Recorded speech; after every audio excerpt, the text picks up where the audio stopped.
yaşamak çok özel bir duygudur, duygudur. Seninle yaşamak tükenmeyen arzudur, arzudur.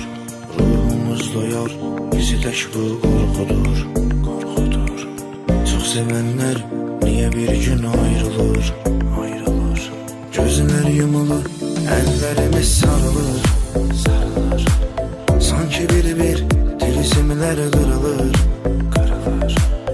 İçimizde dəfn olunmuş arzular, arzular. Sana gelir, hamısı bir ayılır, ayılır.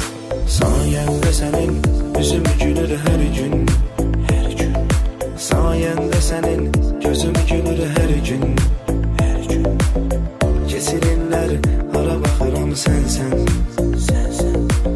Doymuram sana, ne güzel mənzərəsən, mənzərəsən. Sen benim ömrüme açılan pəncərəsən, pəncərəsən. Sen ürək açan, ne güzel mənzərəsən, mənzərəsən. Dünyanı gəzim, yine vətənim sensən, sensən. Sen bu şəhərdə ən gözəl mənzərəsən, mənzərəsən.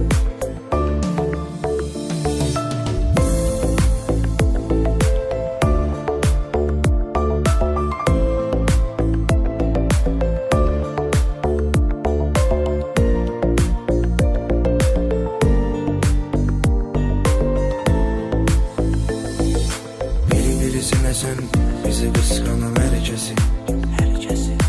Birbirimizin bize güzel hediyesi, hediyesi. Biz birbirimizin bize güzel müjdesi, müjdesi. Gel çıxar gedək heç kim olmayan yerlere, yerlere. Gözler yumulur, ellerimiz sarılır, sarılır. Sanki bir tilsimler kırılır, kırılır.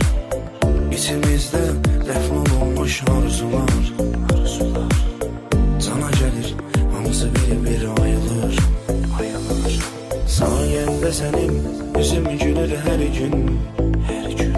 Sayende senin gözüm gülür her gün, her gün. Kesilinler, hara baxıram sensən, sensən. Doymuram sana, ne güzel mənzərəsən, mənzərəsən.